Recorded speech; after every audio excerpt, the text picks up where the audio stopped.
Like, share, and subscribe. The subscribe button is for free, y'all.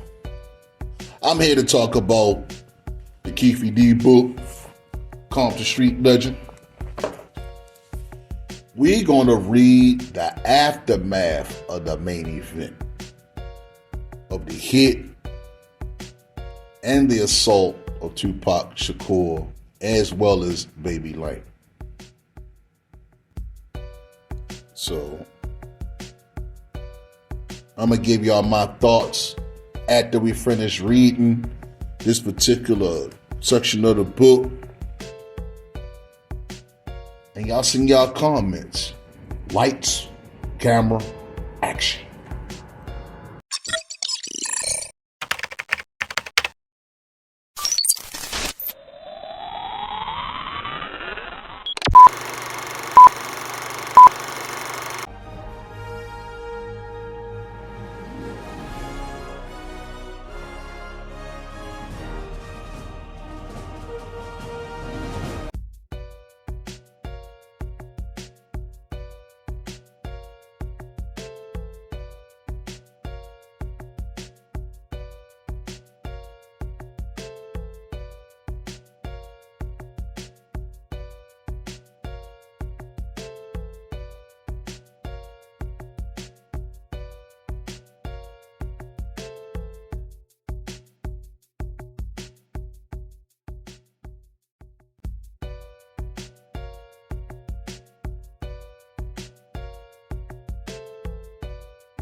When we made it back to the hotel, we popped our bottles and we partied that whole night.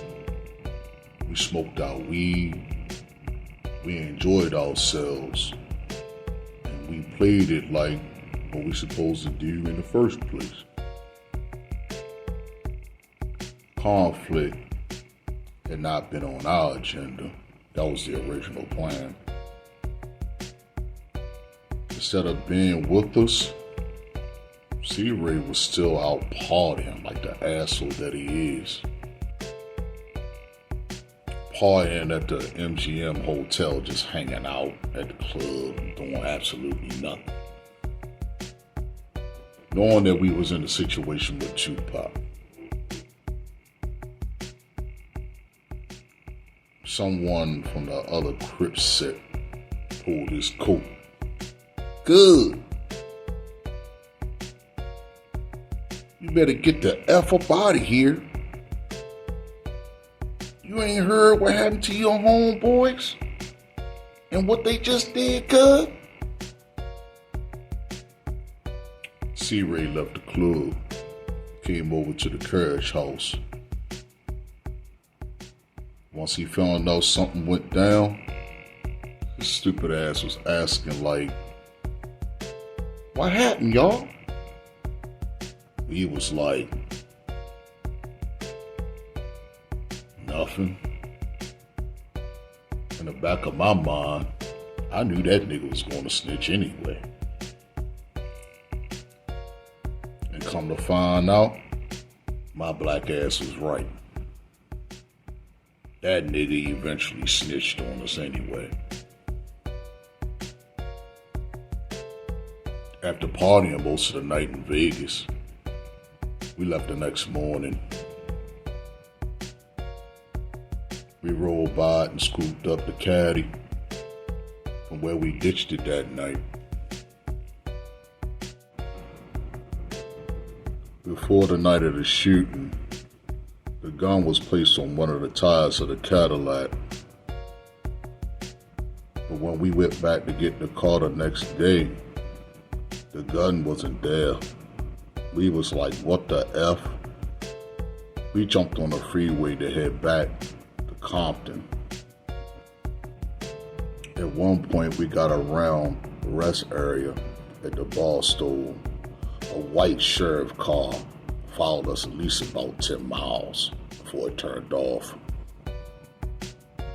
During the drive home, I said to Baby Lane about the game strategy that we had and act like nothing happened. I told my nephew, don't tell nobody what happened, not even my sister, his mama.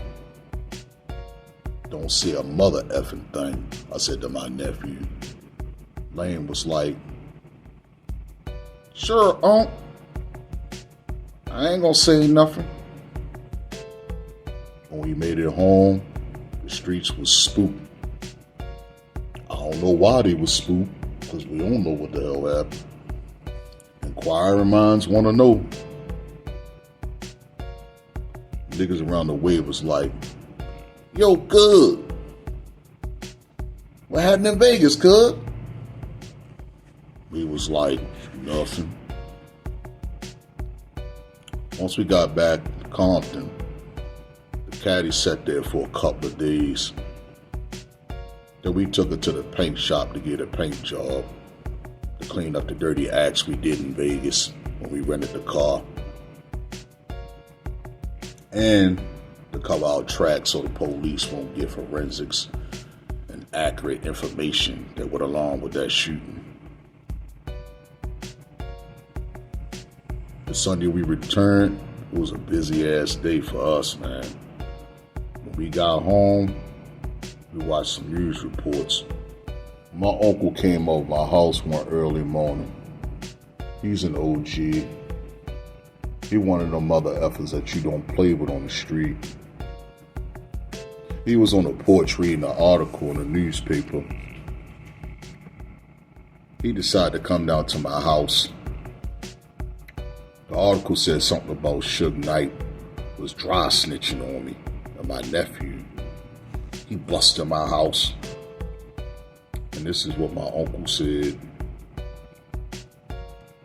That nigga Suge snitched on 2 niggas at the same time.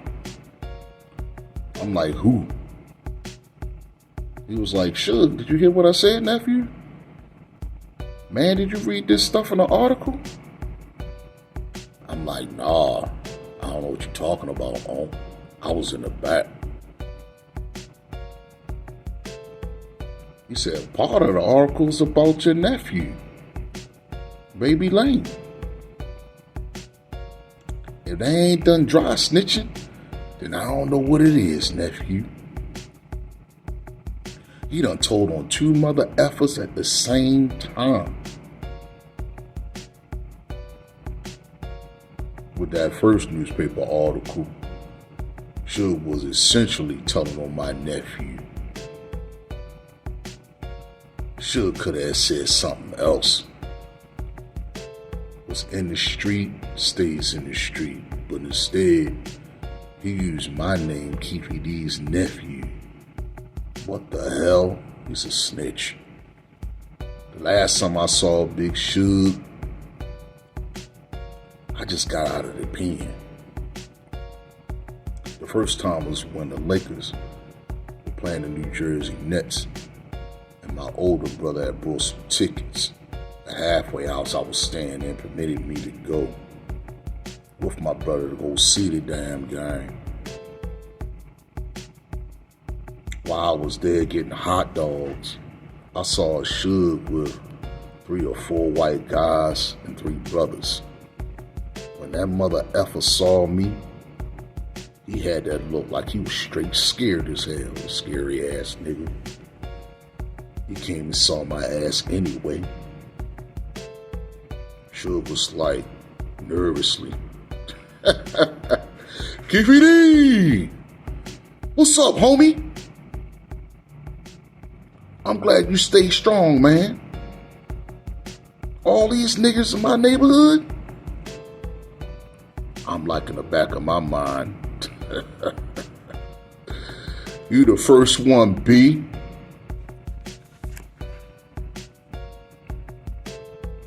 I started to hate watching MTV every single time I turn around. They keep talking about Tupac is in critical condition every hour on an hour. I get tired of seeing that.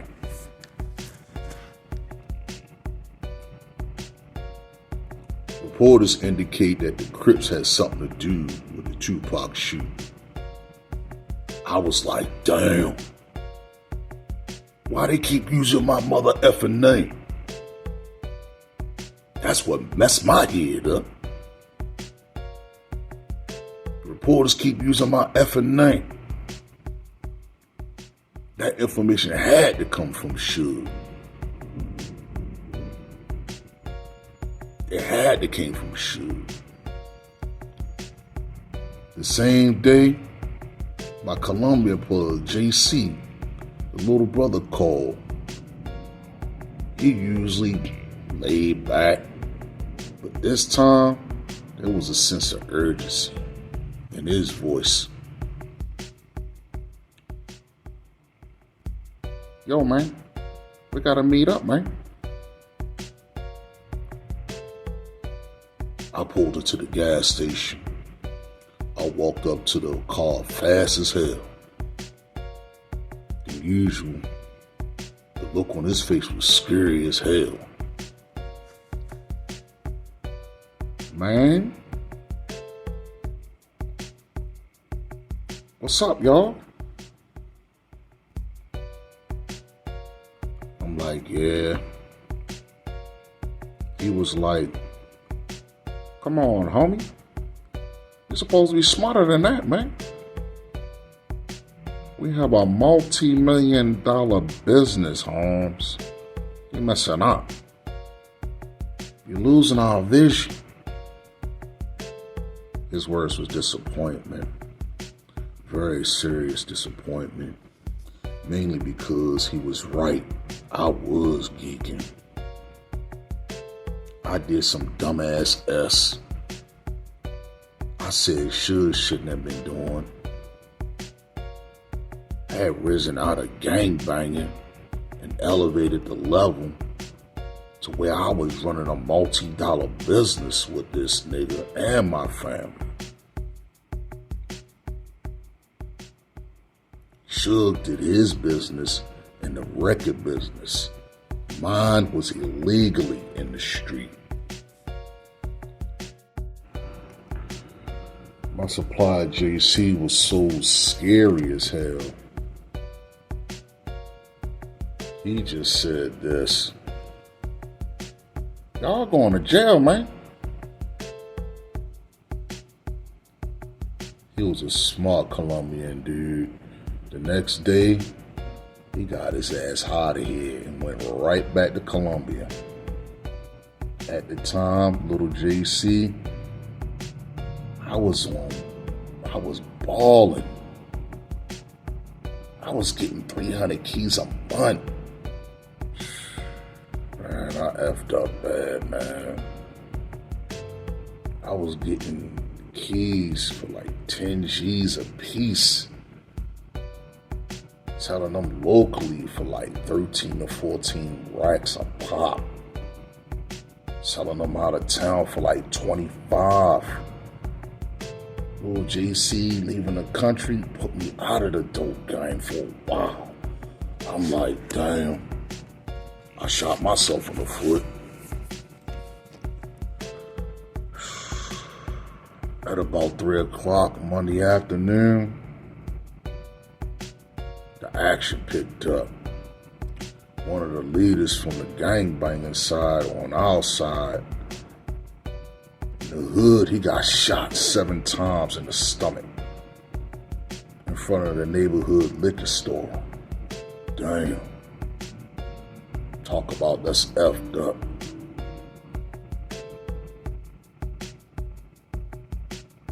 Somebody on the other side did the shooting. That Monday afternoon, Shooting raised the alarm in our hood. We was pissed the hell off.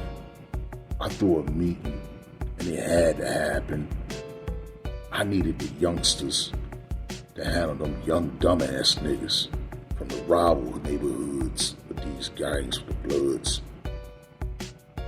We OGs, we deal with the big mother effers. You know how we get down. After that, a brutal, long gang war broke out between the two factions. Them young niggas from our set went crazy on them Bloods. Their side lost 6 clown-ass niggas, and we lost 1 soldier. We had a couple of homies get wounded. Shook hands weren't clean. He participated in beating the holy hell out of my nephew at that casino. After that, the war broke out.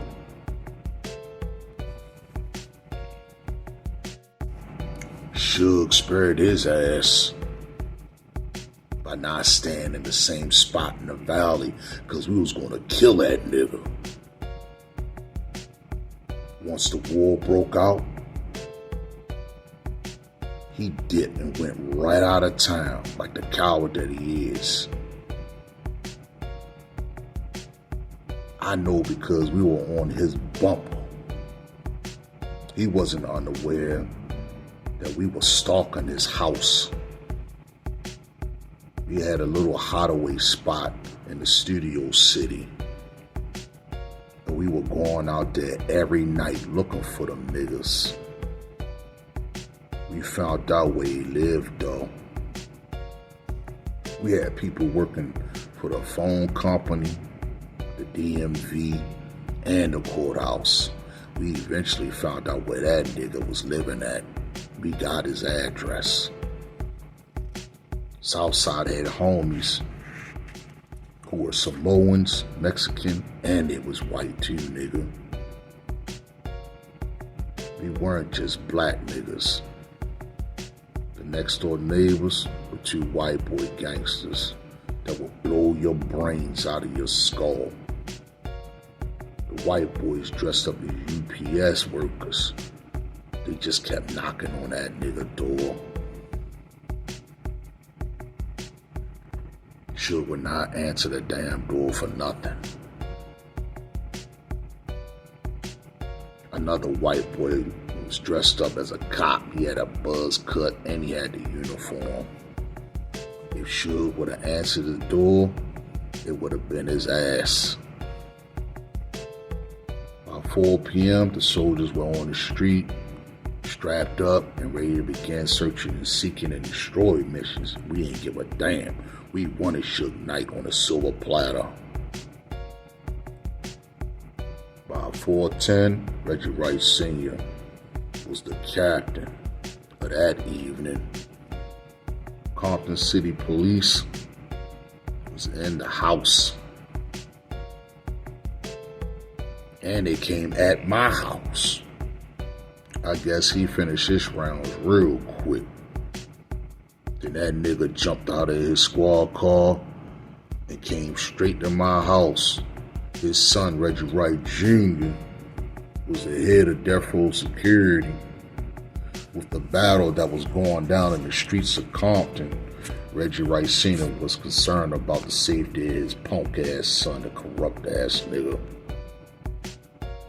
He came flying down the street in a Compton car, and the siren stopped, and he pulled up on the wrong side of the road and stopped the brakes like skirt.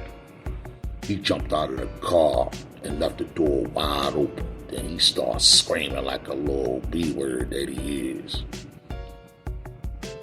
And he was like, "Let me tell you something, Keefy D. If you mother effers kill my son, Reggie Jr., it's gonna be hell to pay. You hear me?" I just looked at him like he was retardedly stupid or something.